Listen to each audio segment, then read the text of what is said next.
أعوذ بالله من الشيطان الرجيم بسم الله الرحمن الرحيم الحمد لله رب العالمين وأفضل الصلاة وأتم التسليم على سيدنا محمد وعلى آله وصحبه أجمعين ورضي الله تعالى عن سادة التابعين وعلماء العاملين وأئمة الأربعة المجتهدين ومقلديهم إلى يوم الدين أما بعد السلام عليكم ورحمة الله وبركاته. I want to remind all of you to share and like this video and subscribe.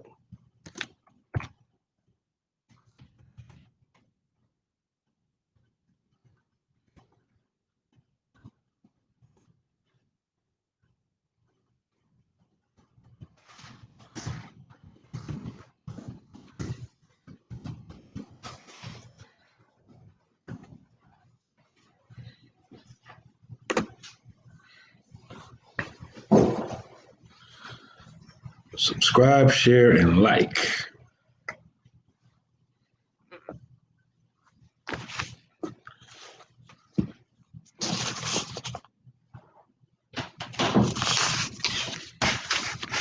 Wa alaikum salam wa rahmatullahi wa barakatuh, Farouk.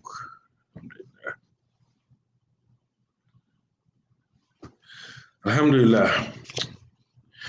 Before we get into today's lesson, I stumbled across something and I'd like to share with y'all. This little book right here is a translation of Aqidah of Imam Tahawi.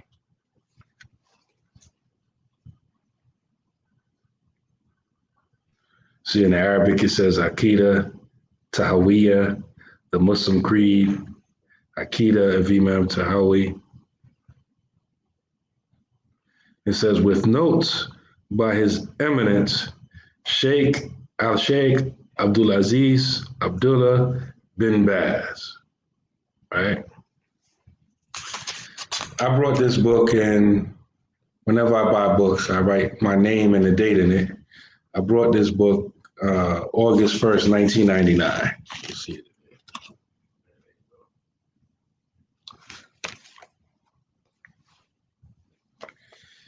And when you open it up, it says, first off, if you go to the copyright page, it tells you it's published by International Islamic Publishing House, IIPH, with a Saudi Arabia address.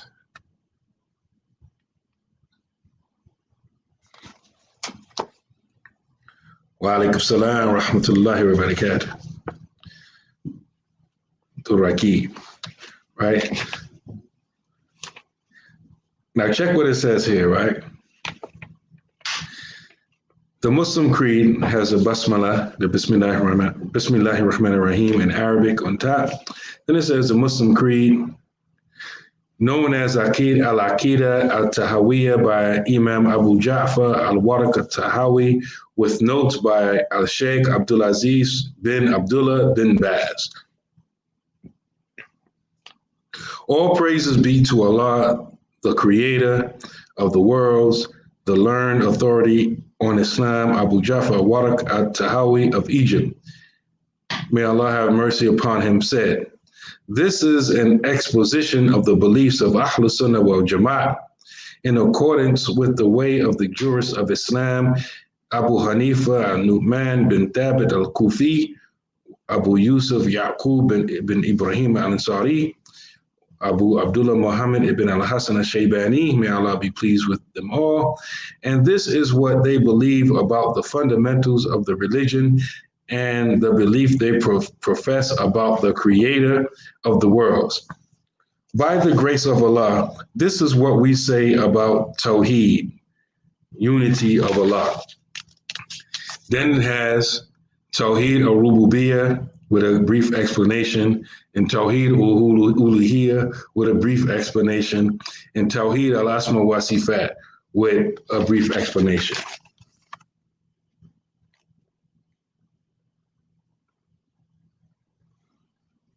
I'm going to go to the page before that. Right. What's on that page minus the footnote is what I just read to you.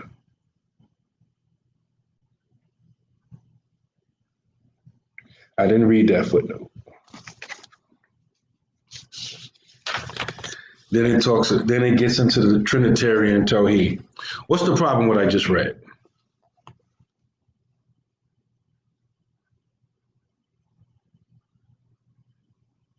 Don't know everybody answer at once. What is the problem with what I just read? Well, I mean, one thing, as far as just what I was told, that that breakdown, that three-dimensional breakdown of Akida that we're about to get into, that's different from what has been taught, by the I don't want to say original scholar, but the first three generations itself as a period. Right. What you said is correct. And also the Muslim creed, that sounds a little weird. The Muslim creed, I don't know what that. There's something even more basic than that you're missing. Yeah, that's wrong too, but something even more sinister than that. Who's the author, the original author of this book? Or something. Imam Tahawi. He's from the Salaf, right? The third generation, going into the fourth generation, right? Just flew right over your head. No, it just flew right over your head. Y'all have to pay attention, man. This, what he mentioned here, with the three breakdowns of Tawheed, that's not even part of the book. They put it in the book as if it's part of the book. It's not a footnote or anything. There's no distinguishing marks letting you know that this is Sheikh bin Baz's commentary or nothing.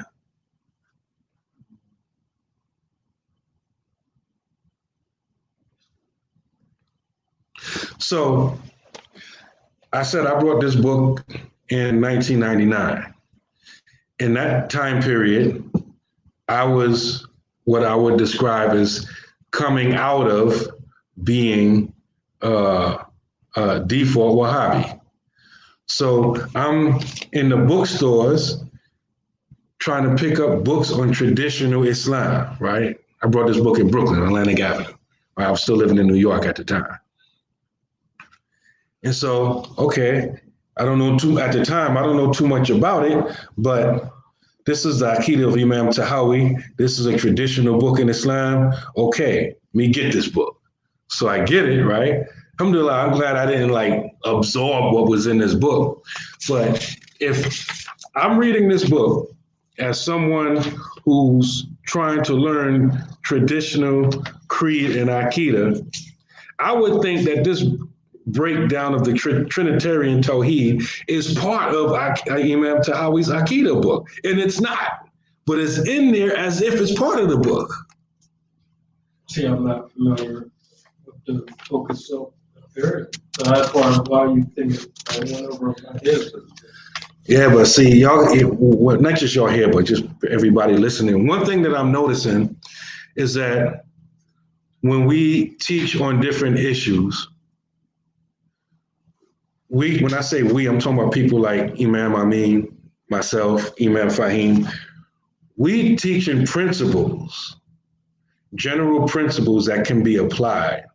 But people are kind of understanding it as if we're talking about issues. You understand?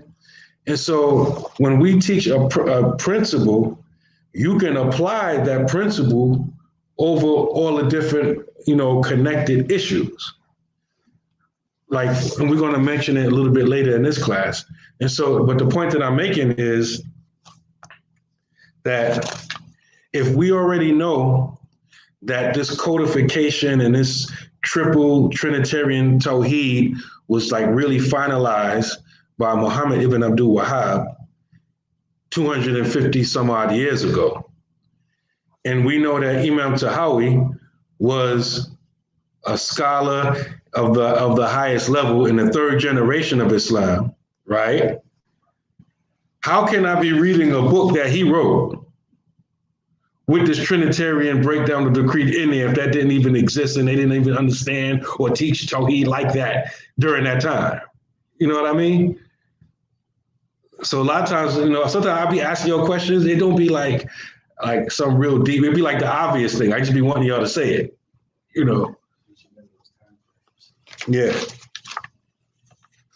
Yeah, that's why it's like y'all say too. It's just good to learn for somebody direct, because even if someone don't learn directly, for example, I'm just thinking outside the box here. Mm-hmm. If they're even learning on their own, just as they're putting it out there, sugarcoating that thing, I would take it as like, for example, like maybe the later people summarize the earlier ones, like put them in a group, like they actually did. But you would take that in consideration, like, oh, okay, they make it simple for me. Okay, they trim it. Okay, that's And so then when you continue reading the book, the footnotes in here, now for the most part, for the rest of the book, the commentary is clear from the book. But in the beginning, it's like, they trying to trick you along those best their intention. They trying to trick you to believe that this is actually part of what Imam Tahawi wrote. And then most, if not all of the other footnotes in here is actually refuting Imam Tahawi. So this is something that they do. They don't agree with him. And this, we talking about the Islamic belief, but they will publish and comment on the book. And, your logic will tell you, okay, it must be on the same thing because they published the book and they commented on it. But when you actually look at it, they're actually refuting the main key points that the author is making. And so I just want to mention that to emphasize, it's not enough to pick up a book and to study it. You need to study with teachers, because sometimes you could be drinking a Kool-Aid and not even know it. And, alhamdulillah, when I brought this book, I didn't, I didn't study it or whatever. I just brought it. It was okay, whatever. I never got to it, alhamdulillah. I seem like Allah always protect me like that.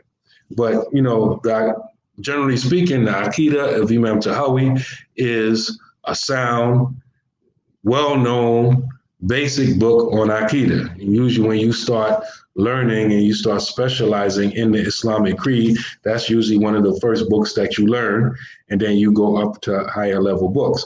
Which I'm just bringing this out to show how even someone who is sincere and goes to a bookstore to get a book to help them learning, how there's a trap waiting for you. And we have to get out of the mindset that, every Muslim is a Muslim. Some of us have been targeted for being led astray. Wa alaikum salam wa rahmatullahi wa barakatuh. The Wahhabis are good for that with their books. For instance, the Noble Quran they will publish. They will have you thinking you're reading a verse when you're actually reading their commentary because of the stuff right there in the verse. And tomorrow on the Black Imams Roundtable, I'm going to give at least one good example of that, inshallah, how they, it's crazy. But getting to our book, Usul ud-Deen, by Sheikh Uthman Dan Fodiyo, we're going to get into what is called Sifatul Dhatiyya, which is Allah's divine attributes. See, when you study the Islamic belief, from proper sources, all of the books begin in a similar fashion. You're not going to see no uluhiyya, rububiyya, al-asma wa sifat. They're going to start teaching with, what is the bare minimum you have to know about Allah's essence. And so let's get to it. We left off where the Shaykh said, the whole universe from its throne on high to its spread carpet on the earth has come into being, and its maker is Allah subhanahu wa ta'ala. We on page 18. أعوذ بالله من الشيطان الرجيم بسم الله الرحمن الرحيم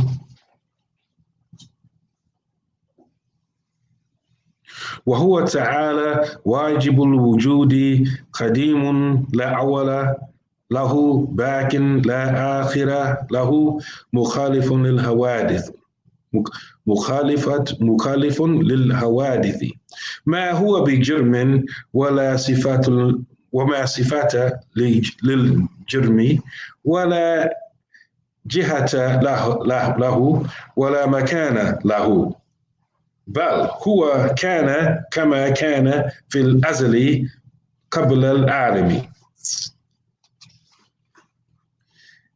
He said that he, the Most High, is necessarily existent. In other words, the first of Allah's attributes is mawjood, Allahu mawjood, meaning Allah exists.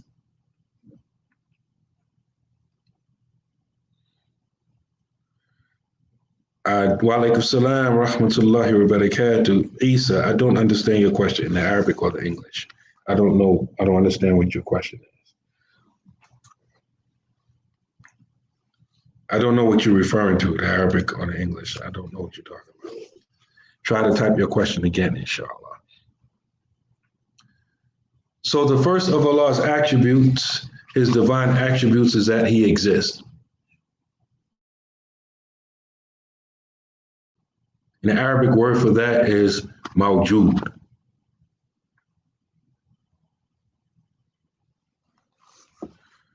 MashaAllah. Wa alaikum salam wa rahmatullahi wa barakatuh. Sheikh Waleed Rifai, alhamdulillah. Good seeing you, alhamdulillah.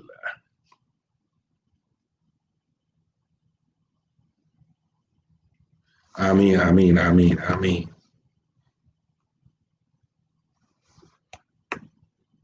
Oh, it's in reply to Imam Malik Robinson's comment. Okay. Oh, they do it in the English and the Arabic. I'm answering for Malik.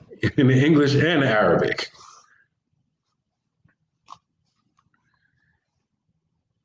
They multilingual liars and deceivers. They don't only just lie in English, they lie in Arabic and English. And any other language they can get into. When we're talking about these divine attributes, you know, like this text right here, the author doesn't mention any proofs for them because it's not meant for that. It's meant for you to learn and memorize. But we'll mention what we will mention here is what is called dalil naqliya, or textual proof from the Quran for the attributes that we mentioned. For those of you who are in our Umdatul Bayan class, when the Shehu mentions these same attributes in the beginning of Umdatul Bayan, he gives a proof for them. What kind of proof does he give? Do you remember the Arabic term for it?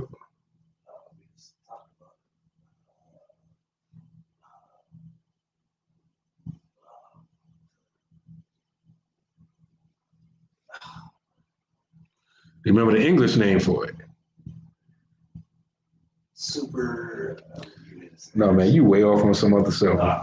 I'm talking about the Umdatul Bayan class, not the class we just finished, the Akhdari. You're in the wrong book, wrong class, everything. Wednesday class. The Wednesday class, yes. That we was talking about that way before I left the Gambia. This is the beginning of the book, right?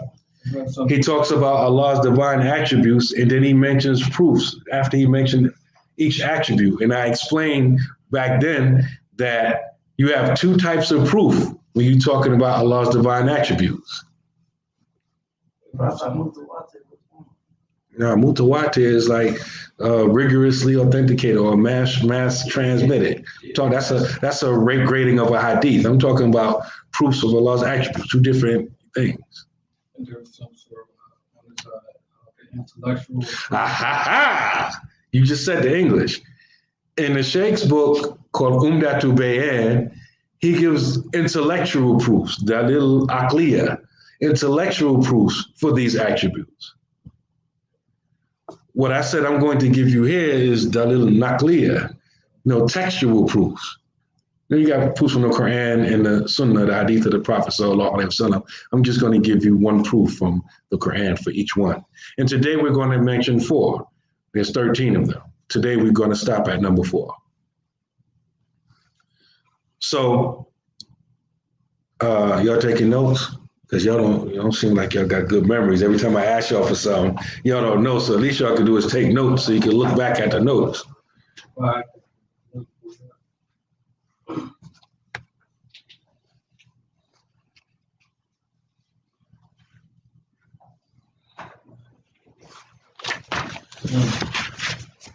I'm gonna write it here for anybody else wanting to take notes.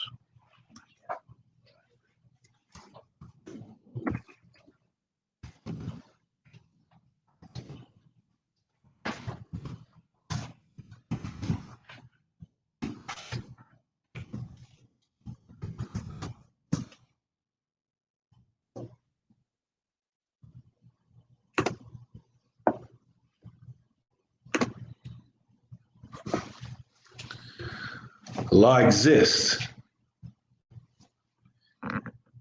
And the textual proof for his existence is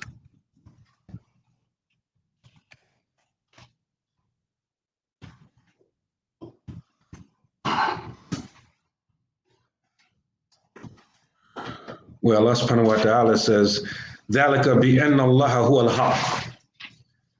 That is because Allah, He is al-Haq, He is the real. That's Surah 22, verse number 6.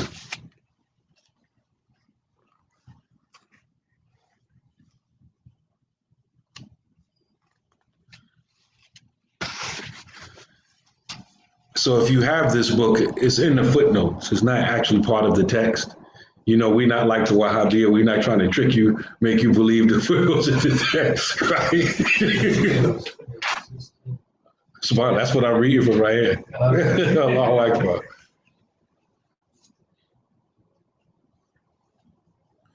So that's attribute number 1.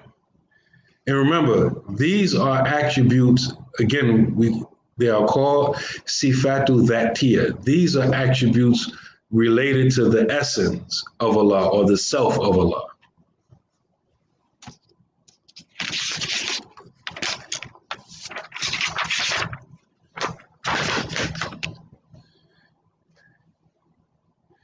And when you read the real books of Ahlus Sunnah wal Jama'ah without the Wahhabi tamperings, like Aqeedah of Imam Tahawi or any other scholar from the time of the Salaf up until now, and you open a basic book of the Islamic belief, they're going to begin all similar the same way. Wording may vary a little bit, but they're all going to mention these things. That's how they begin. It's obligatory upon the mukallaf to know this. Number 1, Allah exists. Sometimes even the order may change, but it's saying the exact same thing.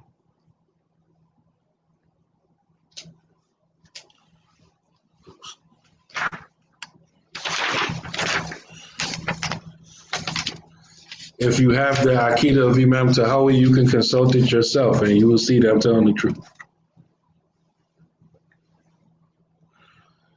The second attribute, as he said here,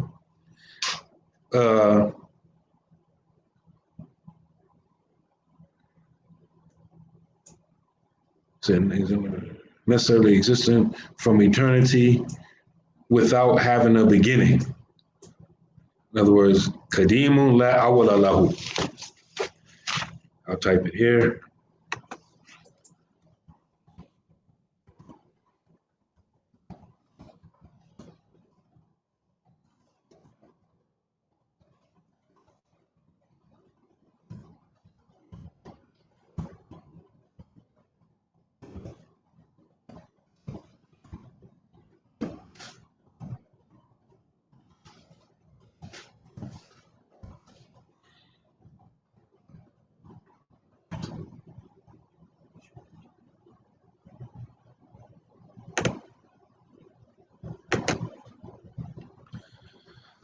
He says, Allah is Qadim. Now, if you use the word Qadim, referring to any of Allah's creation, it's the word that means old. It means old. You say a person is old, Qadim, right? But this is Allah subhanahu wa ta'ala. So it don't just mean old. It means even before time. So Allah is before time. And the proof of his before timeness is Surah 57, verse 3, where Allah subhanahu wa ta'ala says, Huwa al-awwal, meaning he is the first. You know, subhanAllah, if you look at the footnote when Imam Tahawi says this, they actually refute Imam Tahawi on this point. He says, Qadim ain't no attribute of Allah. Nowhere in the Quran or Sunnah does it say Allah is Qadim, right? It's not proper, appropriate. This is SubhanAllah, right? They go on and on and on. Huh? The proof of everything is in the Quran.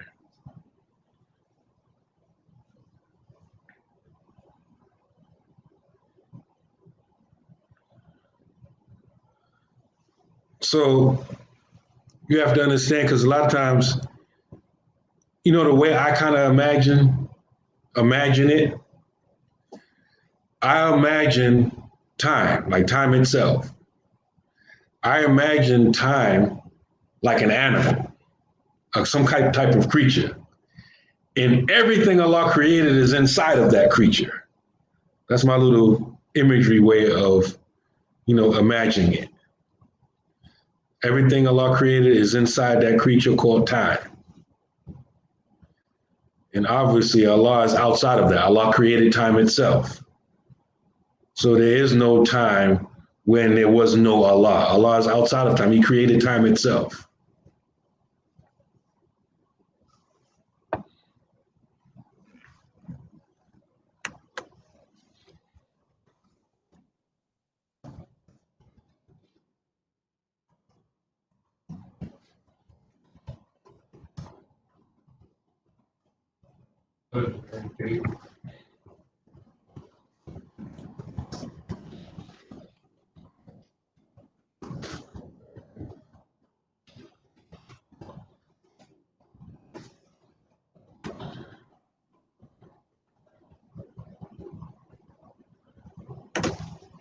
The third attribute that he mentioned is Allah is everlasting without having an end. Allahu Baqi. Meaning Allah is ongoing after time. In other words, after everything meets its expiration date and is gone, there's Allah outside of time.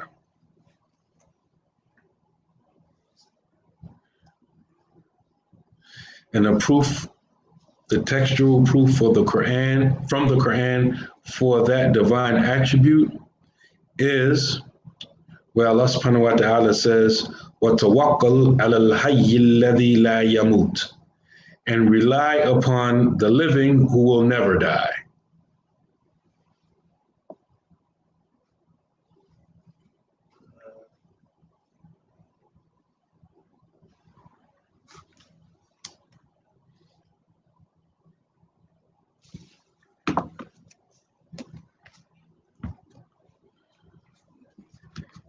And the next attribute, the fourth attribute where we're going to stop at today,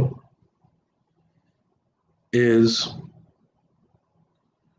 Allah is distinct from things which came into being. He is not a body, nor an attribute of a body, has no direction and no place. But he is as he was from the eternal past, al-azali, before the world was even created. The way you express that is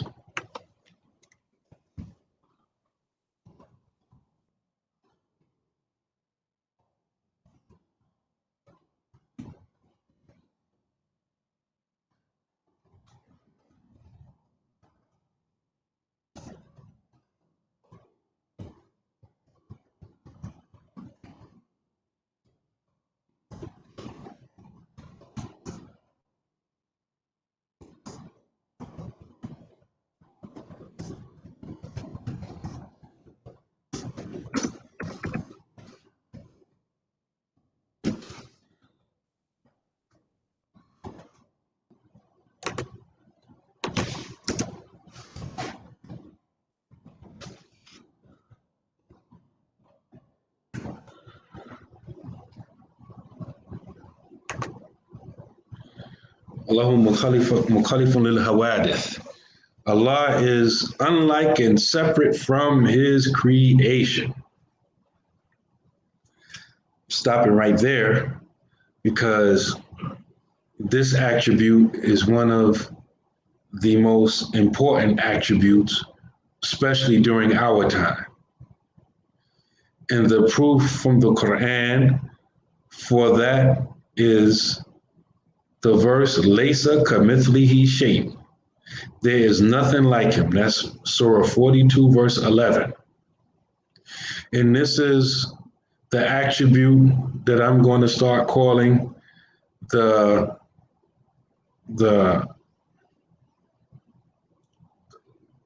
Iman vaccine. Everybody's, because COVID, everybody's talking about vaccines and vaccinations and should I get it, should I not get it? Of the intent behind a vaccine, or the stated intent behind a vaccine, is to protect you or give you immunity from contracting a disease or a sickness. And so with regards to the Islamic belief, this attribute right here is our Aqidah vaccine, our Iman vaccine. If you understand this well and you embody it and you use it to filter and regulate your understanding of Allah subhanahu wa ta'ala, you'll be immunized against making Allah like his creation and falling into different levels of bid'ah with regards to the proper Islamic belief, and at the most extent, kufr, disbelief. And when he mentioned what he said he's distinct from things which came into being. Mukhalifun lil hawadith. He is not a body.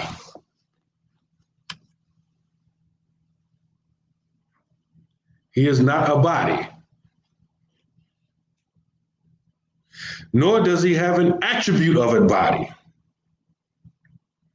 The amazing thing about this, anytime our scholars, when they write about Aqidah, when they get to this point right here, they get real specific. They don't just say, who are mukhalifun lil hawadith, and they keep going, Allahu ghani, and they don't keep going. They stop right there, and they get real specific. He's not a body. He don't have no attribute of a body. He's not in a place. And he is the way he was before even the creation came into being. Azal.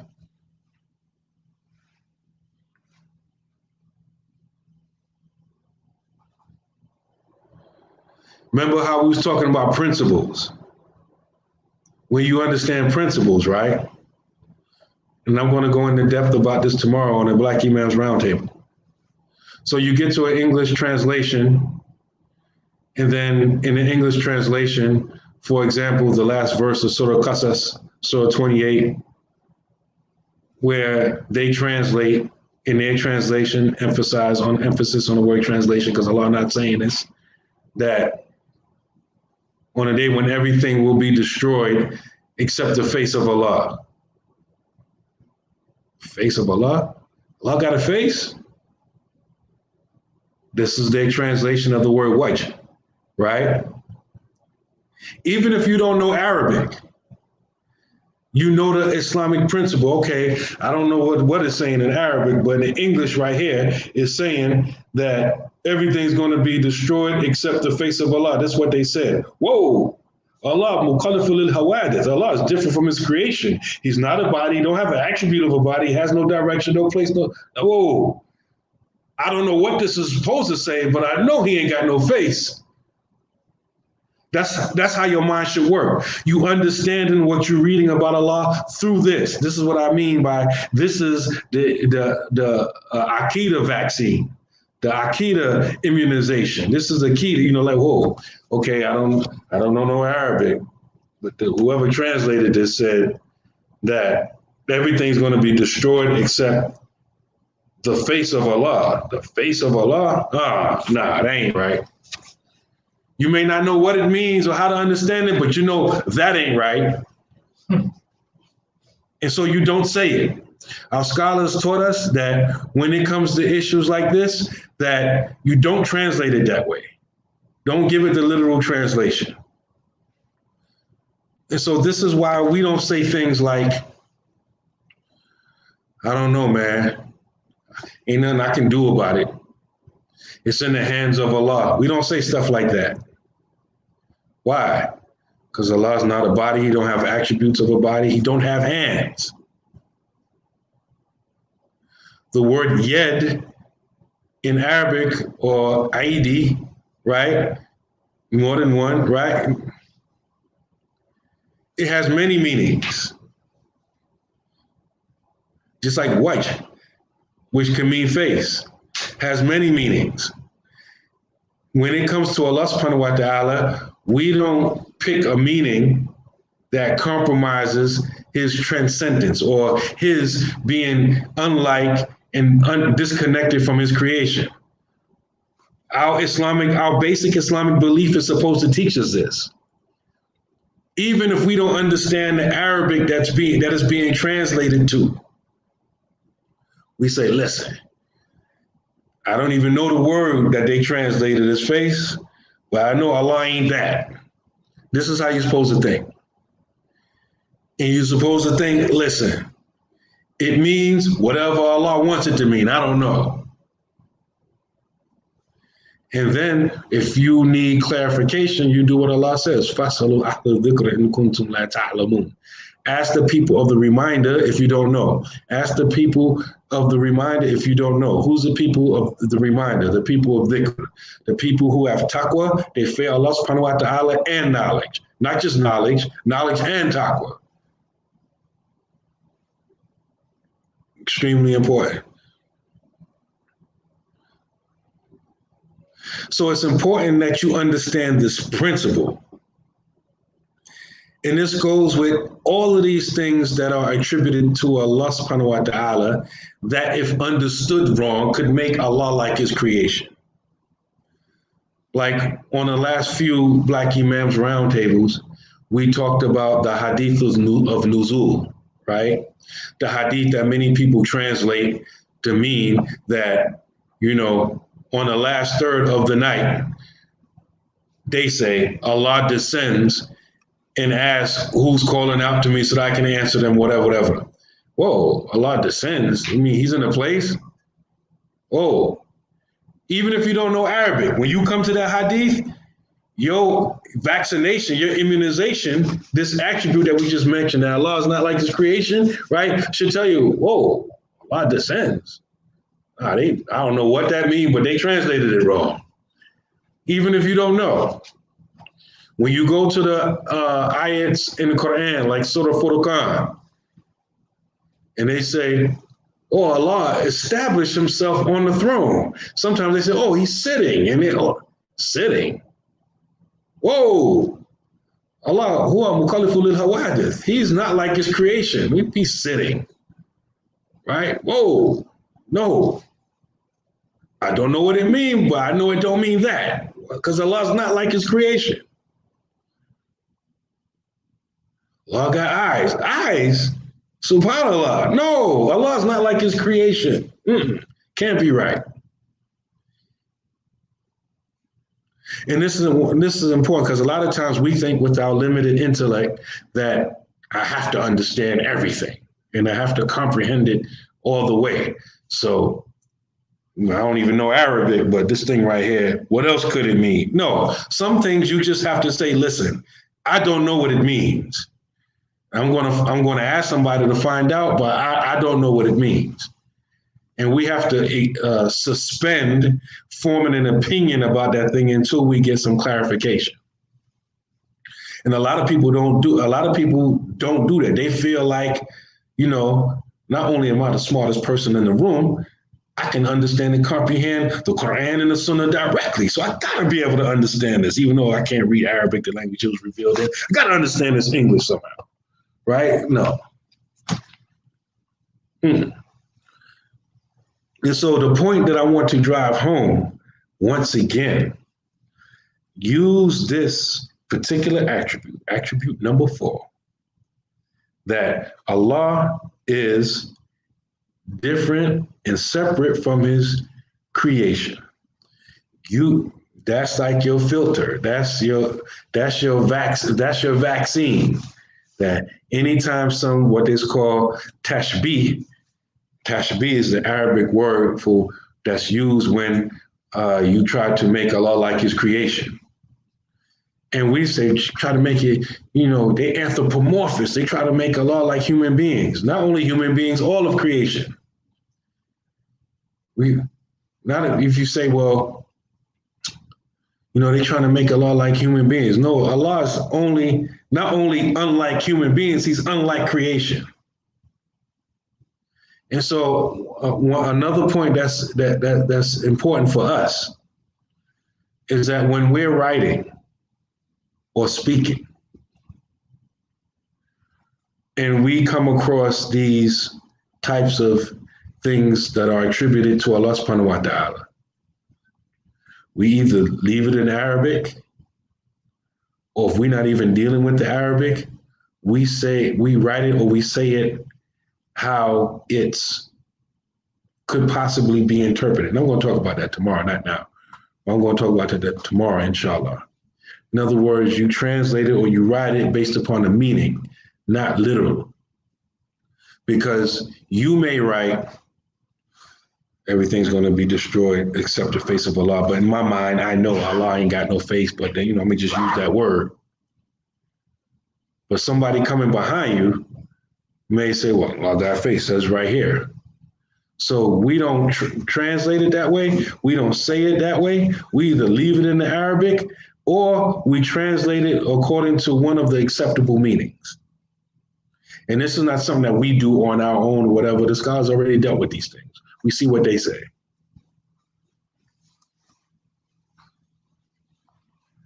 Any comments or questions on that?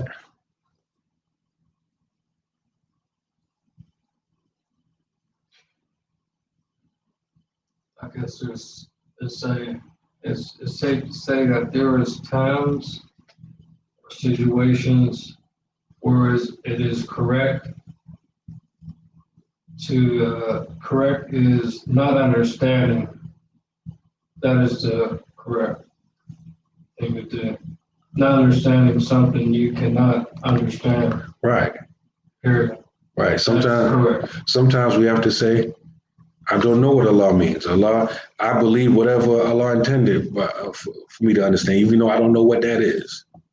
And just intellectually and logically, there's no possible way that you can understand something that is not created. Exactly. That is it would not even make sense. If you go to Surah Al Imran, chapter number 3, verse number 7, Allah says there are some verses, and he uses the word muhkam. They are literal, they make up the foundation of the book. Allah is talking about the Quran. In other words, there's some verses, the meaning is straightforward. Allah says what he means what he says, you can understand it. Then there are some verses that are mutashabih.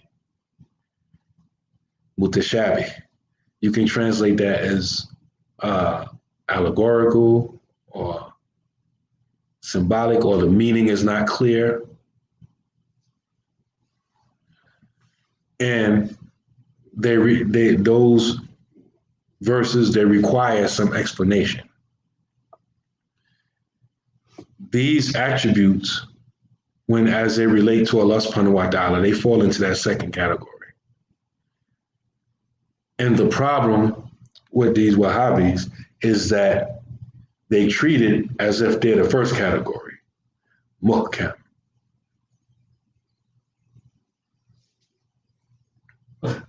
So they like literal. So Allah uses the word wajh to describe himself, to attribute it to himself. And they say, no, we got to understand this literal. Wajh, what's the first thing that comes in your mind when you say wajh? Face. So Allah got a face, and that's what we mean. This is how they describe it in Arabic. Forget the translation. The translation by itself, that's another level. We talk about, even if we all spoke Arabic, these people are in Arabic saying Allah has a literal face.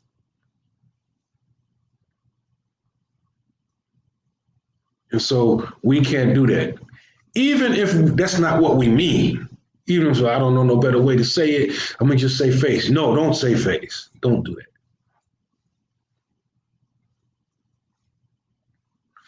Alhamdulillah, if there's no questions, I wanted to stop on that attribute and emphasize that more than I did the other ones, because that's going to help you understand. It's going to that'll filter and restrict and help you have a better understanding of Allah subhanahu wa ta'ala's attributes. And again, these are principles, right? So if you understand this principle, when we start talking about, like the examples I gave, like descent or istiwa, that they use, that they translated as sometimes established or sitting or whatever, right, on the throne, or hand or hands or face or eyes, or billah, feet and shin and all these things as it relates to Allah. If you understand the principle, you know how to apply it to whenever you come across all those type of things. So the principle is very important. If you understand the principle, if you clear on that, then you won't have any other problem. It don't matter, even if you don't know any Arabic, you understand the principle and you're reading some hadith or you're reading an ayat of Quran and you see that, you be like, something's wrong here. Allah is not like his creation. So I know he ain't got no hands. They did something with the translation here. You already know. You protect yourself from being infected by, COVID-19, COVID-19, right? COVID-19. So alhamdulillah, there's no questions. We'll close out. Subhanaka Allahumma wa bihamdika nashhadu an la ilaha illa anta wastaghfiruka wa atubu ilayk. Wal 'asr innal insana lafi khusr illa alladhina amanu wa 'amilu salihati wa tawassaw bil haqqi wa tawassaw bis sabr. Al-Fatiha.